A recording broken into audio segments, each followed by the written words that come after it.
booties for black girl nerds. Thank you guys for the chance to talk to you. I was leaning into this from the very, very beginning. I was intrigued. I knew of the former film, but I love seeing you guys bringing something new, giving it an entirely new life. Chiwetel, beginning with you, what we find out is Faraday has come here, and in the midst of his mission, he still has to inform people of impending doom.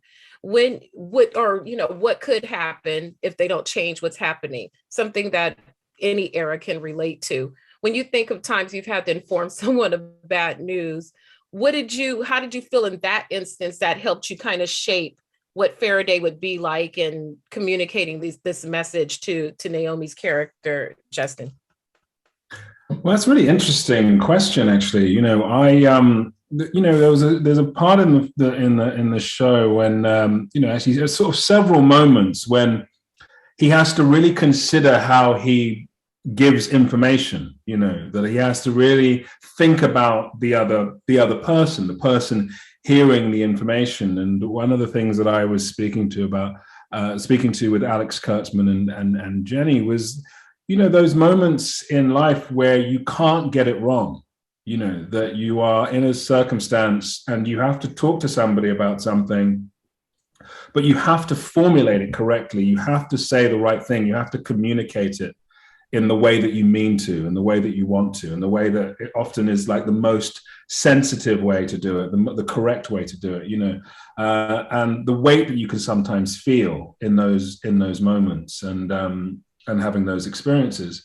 And I think that Faraday is somebody who very quickly realizes that almost all of his interactions with humanity carry this kind of weight because the information that he's imparting is so serious at times and so necessary.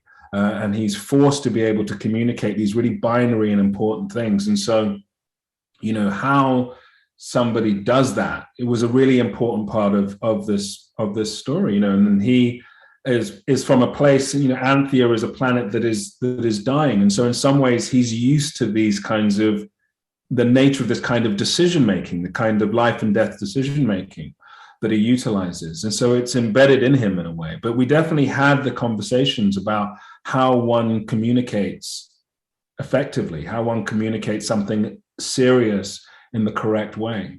Mm-hmm. And Naomie, with you, with your character, Justin, in the midst of being almost like the singular recipient initially of all this information, of all this doom, of all of this pressure, while in the midst of trying to ignore a calling and take care of an elderly parent and raise a child, it is a lot. And then to have all this information thrust upon Justin. When you first read through the script and got to know her and formed the voice of how you wanted to convey her, do you look at times of trial and tribulation where you had to manage multiple things? Like, where do you draw the inspiration to really fully form Justin's voice? Yeah, I mean, really, I'm only responsible for myself, right? So, and I find that enough of a responsibility as it is. So I don't really feel like laden down in the same way that Justin does. Like, I think taking on the responsibility of raising another human being is an extraordinary thing to do. Having a sick parent and being responsible for them as well is a huge thing, responsibility to have to bear. And Justin is laden down with all of that in a way that I am not, and I couldn't relate to in my own personal life. But, for me, Justin, and one of the reasons why she appealed to me is because she reminds me so much of my mother. And the struggles that I saw my mother going through, raising me on her own, holding down 3 different jobs, having ambitions of her own, but, struggling with finances and, wanting to give me every opportunity, but then not having the finances to be able to do that. And And so I really felt Justin was my mom, and I really felt a real responsibility to honor her, because I wanted to use her to honor my mom in a way, and honor the community of women that I was raised in, who were all very similar to my mother. Mm-hmm. I thought you were beautiful in that performance, because it's so relatable, especially with the having a call for something and having to put all that on the back shelf because there are others who need, and you have to give selflessly to bring, for their well-being and their happiness. And I just loved what you brought to that. And back over to you, Chiwetel. Speaking of things I love was the cadence of your character, because it was tender, even though it was robotic, and it was clear that he is an alien species, but still warm and still funny in spurts and situations that are not funny. How did you develop, what is too much and too little when you're trying to bring an alien voice to life? Yeah, I think it's just you kind of try out different things, and one of the great things about the script was that it takes you on a journey. And as he's assimilating, as he's understanding humanity, both externally, understanding how people work, what they do, what they say, but internally, just how they think, what the psychology of humanity is, how that evolves and changes. And it starts, and how he adapts to those different things. And so his voice, his mannerisms, his capacity to engage evolves as well, evolves through the show and through the story. So that was great to play, just to kind of to try out different ways of doing that, where it starts from and then where it gets to, and just to sort of really explore that sort of character development was just a gift, really. I'm amazed at what you can do with your voice. I've seen you in so many different types of roles. Your range is crazy. Like, just the different things that you can do. And this just was another feather in your cap. Naomie, I like what Chiwetel said about the psychology of humanity. If you were an alien species and you popped up here on Earth and you were just kind of observing humanity, what is something you wish you could heal? Just off the bat, if you had to spend a week just looking at all of us. I think our tunnel vision, like the fact that we just see things entirely through our own lens. And I mean, it's such an understandable thing that we fall into doing that, but it's one of the ways that it keeps us incredibly locked, because we have an inability to understand other people's perspective.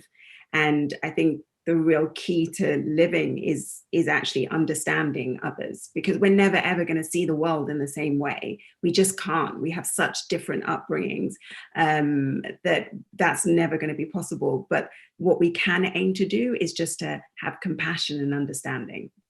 Mm-hmm.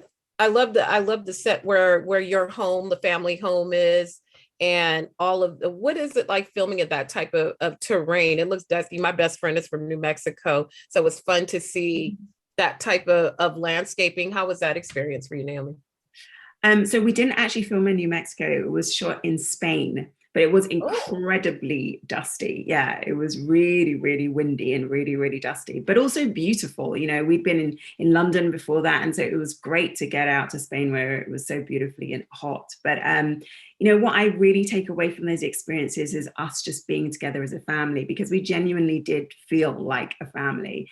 And we had such an incredible cast. I was so blown away by how talented my daughter, Anel, the girl who plays my daughter, not my daughter, but how talented she was and how professional she was. She was like more professional than anybody on set. She was absolutely incredible. And then Clark, who plays my father, is just so full of joy and kept us laughing all the time. And obviously we have amazing Chiwetel.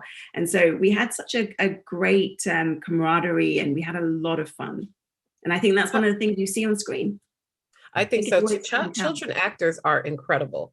I'm always blown away when I have to interview them, because it makes me feel like I'm failing a little bit as a parent when I talk to child actors, because they are so together and focused. Well, I thank both of you. They are giving me the wrap. This is a great series. I really, really enjoyed both of your performances. And it was fun to just see such a unique story centered in so much intelligence and technology. And it was really, really cool. And I enjoyed you both. Thank you so much. Thank So you. glad to hear that. Thank you. Thank Take you so care. much. Have a great one. Bye.